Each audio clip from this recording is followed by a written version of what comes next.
أثارت تدوينة نشرها الإعلامي الجزائري حفيظ دراجي بشأن اختيار الاتحاد الإفريقي لكرة القدم كاف المغرب لاستضافة كأس إفريقيا 2025 جدلا واسعا على مواقع التواصل الاجتماعي في الجزائر. ونشر مجيد بوطمين تدوينة جاء فيها: إذا صحت الأخبار المتداولة أن الكاف قام باختيار الدول المستضيفة لبطولة إفريقيا لدورات 2025 2027 2029 حتى قبل دراسة الملفات الموضوعة أمامه، فنحن أمام فضيحة أخرى من فضائح هذا الاتحاد الذي لا يستحي من نفسه وأفعاله المخزية. وعلقت سعاد الجزائرية على الأنباء المتداولة في هذا الشأن: إن منح الاتحاد الإفريقي شرف تنظيم كأس إفريقيا 2025 ستكون أكبر فضيحة في التاريخ.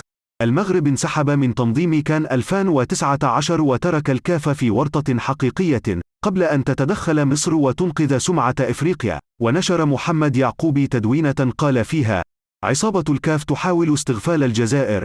وكتب وليد: السوبر الإفريقي لعب في المغرب وكان أحد طرف النهائي فريق مغربي. مباريات المغرب في تصفيات المونديال لعبت في المغرب ذهابا وإيابا، والآن الاتحاد الإفريقي يقرر منح المغرب شرف تنظيم كان 2025 حتى دون دراسة الملفات.